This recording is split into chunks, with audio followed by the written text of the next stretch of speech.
All right, and welcome back to a special edition of In the Weeds with Jimmy Young, live, not on location at the Summit Lounge, but it is virtually right behind me, and we will be there on March 1st for our first in-person live event out at the Summit Lounge. And if you haven't been to the Summit Lounge, it is Massachusetts' only legal cannabis social club.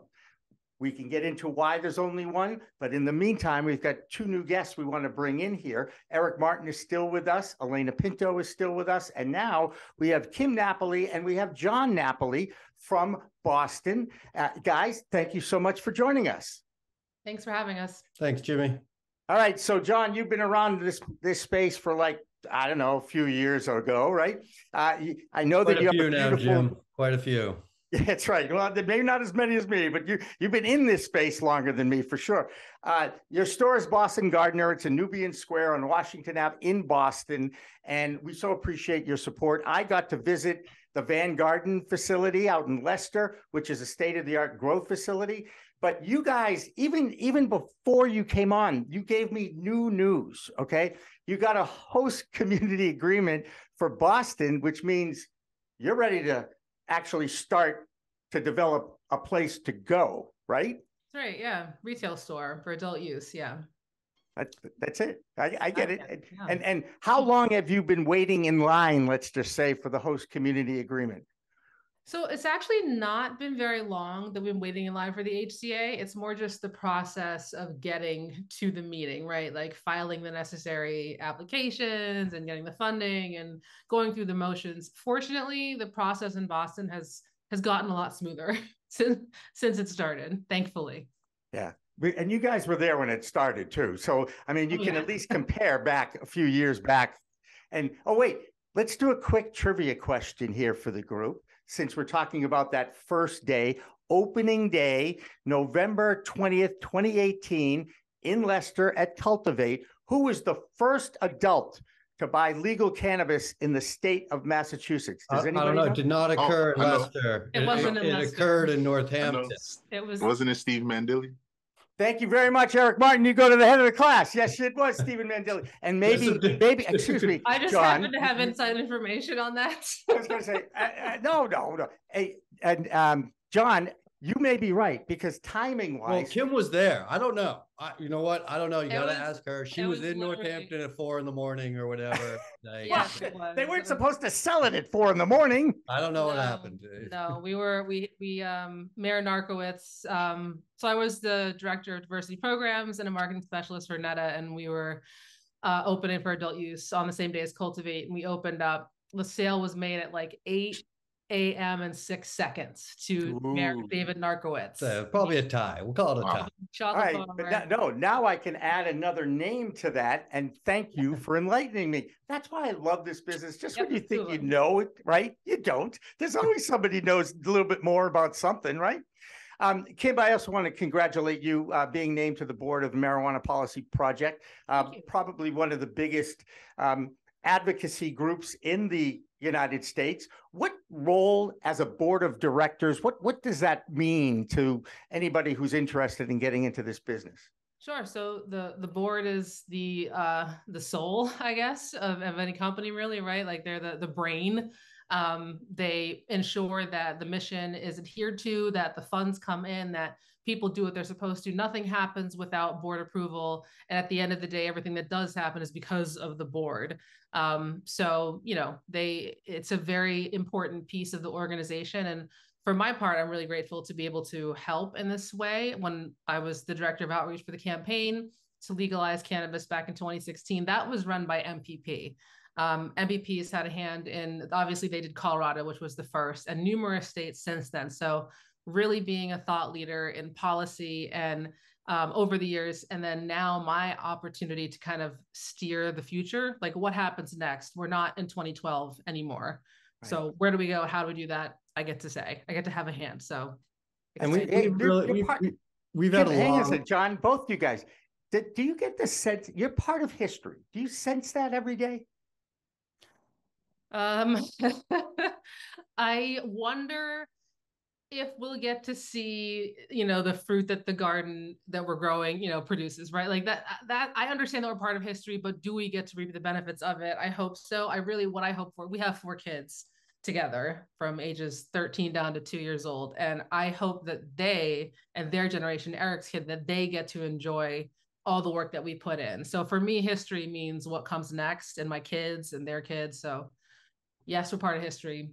And by the way, you might want to share your number with Eric. He has an 11-month-old. He's going to need some experience. You know what I'm saying, right? And none of us. Good luck, Eric. he's getting none of close. us have any preparation for being parents. Let's face it. It's just like, cutie. here you go. Here's a live person. You have to take care of for the next goal. I don't know. He's about 2 weeks away from taking his first step. Oh, like good. He's like doing he's really good at balancing himself, but he hasn't yeah. So getting there. You're gonna be chasing him around now. That's enjoy right. the last 2 weeks of no movement. Once they start going, you're like, I miss when they couldn't move. When they couldn't move. Yeah, it was easier. Much easier. And I got to tell you though, Eric, every time that in the past year, I've seen you a few times, and every time you start talking about your child, your grin takes up the entire screen. Okay? Oh yeah, it's my boy, man. That's all I wanted was really, my boy. So. Yeah, great. But she wants more. So. Well, gonna have to give them to her. Now, wait till she has them. That's right. Hey, Jon, let's talk a little bit about your grow facility and the future for you guys, because it seems like the more times I talk with you, there's something new, right? I mean, you've got the Hempist, right, in Newbury Street, right? Yeah, so the Hempist was founded back, in 1995 on Newbury Street there, and we're still there. And we also had one out in Northampton that we founded in 2001, and we converted that into a dispensary. So the Hempist dispensary out in Northampton is 2 years old now. And so that's one of my licenses. And Quincy Cannabis Company is hopefully about to be online. Knock on wood, we'll get our final license in February and be open in March. And that'll be Quincy's first adult use store right there. So that's another one we're going to add into the mix along with this HCA we just got. So I'm capped. That's the 3. So we're all done there. And then we have the facility that, you've been to, the grow facility, Van Garden, which is a cultivation and manufacturing facility. And things are always expanding over there. We're coming out with new things on the menu all the time, and we're bringing in new brands all the time. And we are getting into more stores all the time. We really just got our commence operations last month. Our little kid, Eric, our 2-year-old is now in the room here. So this is okay. Say hello. Hey, that's a good name. She'll be interrupting your meetings. Sorry, he'll be interrupting your meetings too soon. So things are really progressing. And then the Boston Gardener is the grow shop. And that's where we sell all the gear, and we sell to a lot of the commercial facilities through the garden shop, as well as to the everyday grower. We have an incredible selection of seeds right now. If you buy the seeds right now, we're giving you just the same value and equipment in return. So we're really trying to blow out gear to the individual home grower, and we're trying to educate people like we've always done. We're teaching the mushroom grow classes. So we're taking it to the next step. Everyone knows how to grow cannabis now. So we're teaching people how to grow mushrooms, which is even trickier than cannabis. So, go to the Boston Gardener website and sign up. We'd love to have you come down. So we're trying to always evolve. We're like you said, it's part of history. It's about changing history, changing culture, moving on to something new. And I'm big on this phrase. I'm looking forward to normalization, not necessarily legalization. It's fighting that stigma. Yeah, we're getting there. You're getting there. Cannabis standard time, right? It takes 1 step forward, 2 steps back, 1 step forward. I mean, that's what I call cannabis standard time. There's 2 different tracks there. One's going forward, one's going back, but hopefully they go up at the same time. I don't know how it works, but I really first of all, it's great to meet Kim, and congratulations. I think that's great. But I'm gonna test you on all 3 of you. Okay, I'm gonna go around. We'll do this. I'm gonna give you 3 names. One is going to be the name of a horse, one is going to be the name of a microbrew, and one is going to be the name of a cannabis cultivar, a strain, okay?